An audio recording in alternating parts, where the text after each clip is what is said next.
From a young age, most people are taught a simple rule: work hard, study harder, work longer, outperform everyone around you, and eventually, success will follow. This message is repeated everywhere: schools, careers, society. Effort becomes the central idea. Hard work is presented as the entire strategy, not the beginning of one. And to be clear, effort matters. Nothing meaningful happens without it. Work builds skills. Work builds discipline. Work creates income. But effort alone does not build wealth. It creates the starting point. Because effort operates inside a linear system. You trade time for money. 1 hour, 1 payment. More effort creates more income. But the structure remains the same. Your progress depends on continued effort. If the effort stops, the income stops. This is the structure most people live inside. Work produces income. Income supports life. Life requires more income. The cycle repeats. For many people, the cycle works well enough. Income grows over time. Promotions appear. Responsibilities increase. But the structure never changes. You improve your position inside the system. You rarely change your relationship with it. This is where the misunderstanding begins. People believe the solution is more effort, more hours, more discipline, more productivity. But effort has limits. There are only so many hours in a day, only so much energy in a career, only so many promotions available. Eventually, every effort-based system encounters the same ceiling: time. Time limits effort. Time limits income. Time limits progress. Meanwhile, something else exists inside the financial system: ownership. Ownership follows different rules. Effort produces income. Ownership produces leverage. Leverage changes scale. A worker produces value through time. An owner produces value through systems. Those systems can operate continuously. Businesses grow. Assets appreciate. Markets expand. Ownership allows one decision to influence thousands of outcomes. This is where the strategy begins. Work builds the capital. Capital builds ownership. Ownership builds leverage. But most people never move beyond the first step. They work harder, earn more, improve their lifestyle, and remain inside the same structure. Hard work was never meant to be the entire strategy. It was meant to be the beginning, the entry point, the phase that produces the resources needed for the next move. Because the real shift happens when effort stops being the only engine of progress, when income becomes fuel, and ownership becomes the machine. That is when money begins behaving differently, not because you stopped working, but because work finally started building something that compounds. Once you understand that effort is only the beginning, the next question appears: why doesn't effort scale? People often believe that working harder should eventually produce extraordinary results: more effort, more hours, more responsibility, more income. And for a while, this seems true. Early in a career, effort produces noticeable progress. Skills improve, income rises, opportunities expand.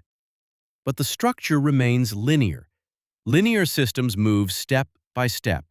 You add more effort, you gain slightly more output. The relationship stays proportional. More work equals more income. But the increase is always tied to your time. This is the hidden limitation of effort. Time cannot multiply. It can only be divided. You can extend work hours slightly. You can increase productivity. You can take on more responsibility, but eventually the same constraint appears. There are still only 24 hours in a day. This is where most people reach a plateau. Not because they lack discipline, because the system itself cannot accelerate. Effort produces steady growth, but steady growth is not exponential growth. Exponential systems behave differently. They start slowly, almost invisibly. Then they accelerate. Ownership exists inside exponential systems. Assets grow, businesses scale, investments compound. One decision begins influencing outcomes far beyond your personal effort. A company grows from 10 employees to 1,000. A single investment grows year after year. A piece of property appreciates over decades. Those outcomes do not depend on your daily hours. They depend on the system continuing to operate. This is the difference between labor and leverage. Labor produces value through effort. Leverage produces value through structure. Structure allows progress to continue without constant input. Effort requires continuous input. That distinction is the dividing line between income and wealth. Income requires work. Wealth requires ownership. Effort will always matter. Work builds skills. Work creates opportunity. Work generates the capital that makes ownership possible. But effort alone can never close the gap created by leverage, because leverage multiplies outcomes. Effort only adds to them. A worker may increase income steadily for decades. An owner may experience uneven progress early. But when leverage begins to operate, the curve changes. Returns build on returns. Systems expand. Growth begins feeding itself. At that point, effort is no longer the primary engine. Ownership becomes the engine. This is the moment most people misunderstand. They believe hard work should produce the same scale as leverage, but the structures are different. Linear systems and exponential systems. One grows through effort. The other grows through compounding. And the strategy of wealth begins when someone stops asking, "How can I work harder?" and starts asking, "How can my effort build something that scales?" Before this continues, if you felt seen instead of sold to, that's the entire point of relentless wealth. Like the video, subscribe. We're just getting started. Once someone understands leverage, a second question appears. If the system rewards ownership, why do most people remain inside labor? The answer is not intelligence. It is structure. Labor produces immediate reward. You work today, you are paid this week. The feedback is fast, clear, reliable. Ownership behaves differently. Returns arrive slowly. Growth appears inconsistent. Progress is often invisible in the beginning. This difference shapes behavior. Humans respond strongly to immediate results. When effort produces instant income, the brain reinforces the pattern. Work more, earn more, repeat. Ownership rarely produces that same feedback early. You invest, nothing dramatic happens. Months pass, sometimes years. Growth remains quiet.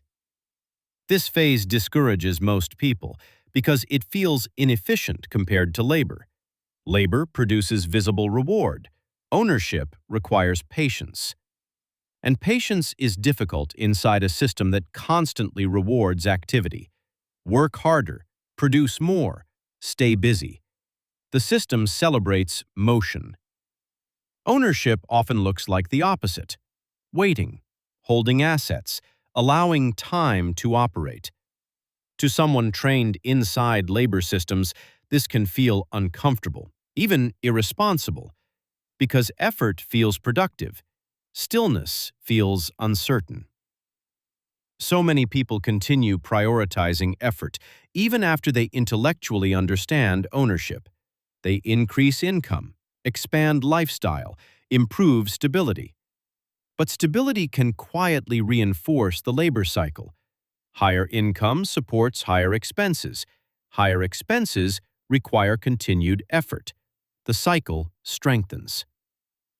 This is why the transition from labor to ownership rarely happens automatically.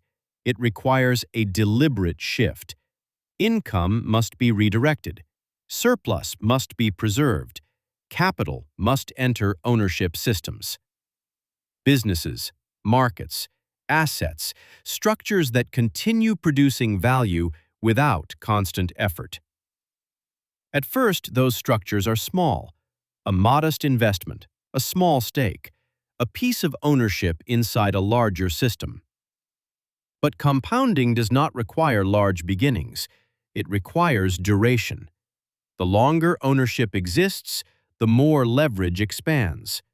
This is where patience becomes strategy. Labor provides the fuel. Ownership builds the engine. Over time, the engine becomes more powerful than the fuel itself. Eventually, something subtle begins to change. Income is no longer the only source of progress. Assets begin contributing. Returns begin stacking.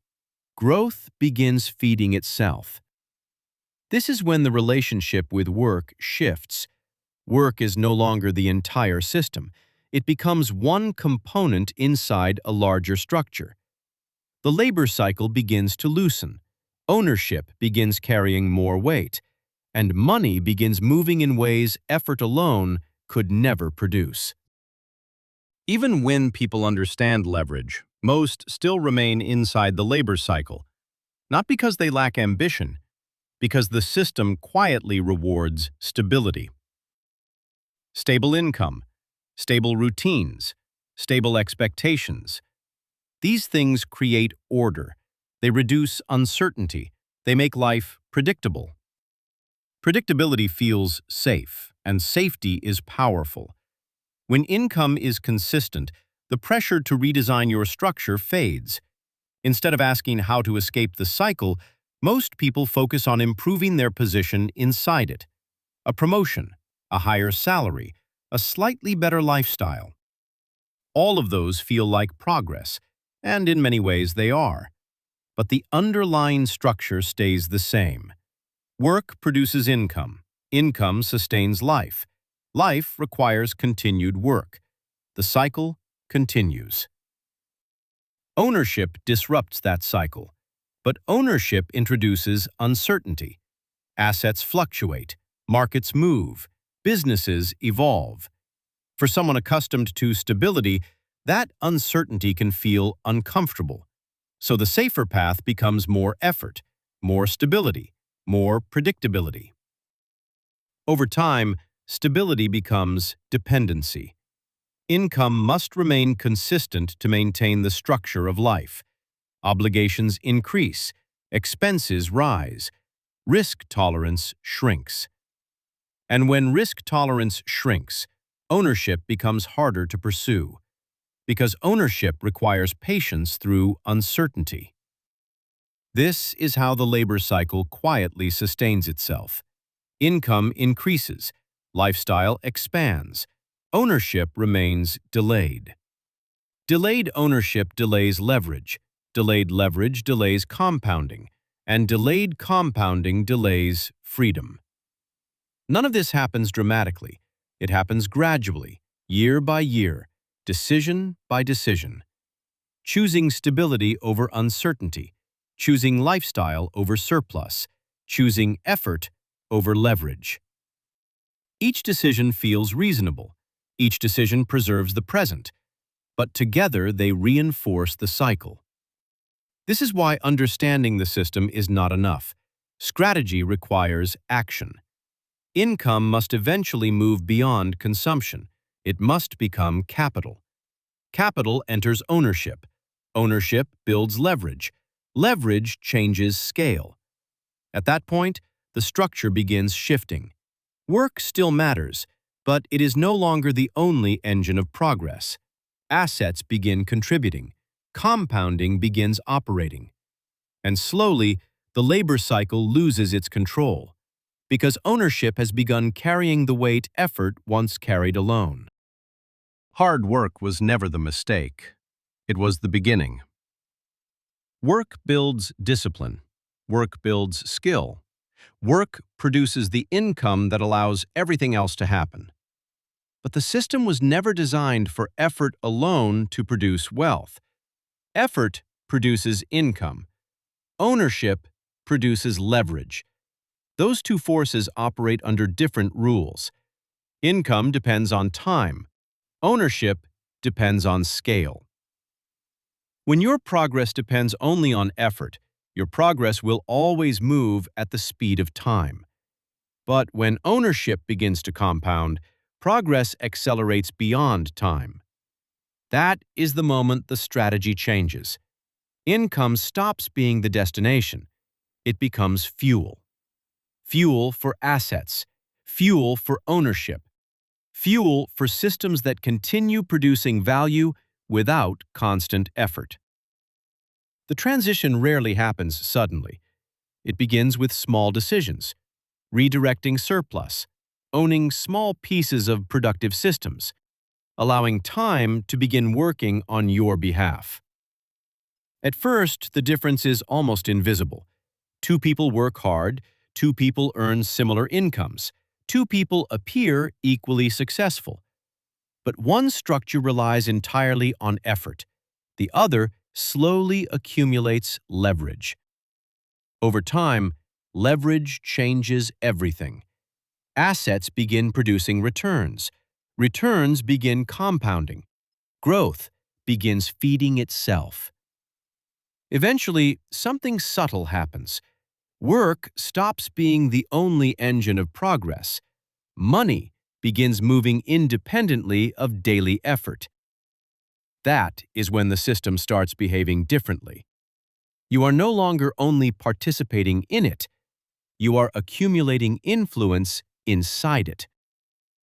Hard work still matters, but it is no longer the strategy, it is the entry point, the phase that creates the resources needed to build something that scales. Work builds the capital. Capital builds ownership. Ownership builds leverage. Leverage builds freedom. That sequence is the strategy most people were never shown. But once you understand it, the financial system stops feeling random. It begins to look structural. And structural systems can be navigated. If this changed how you see work and money, subscribe. Like this if it clarified something.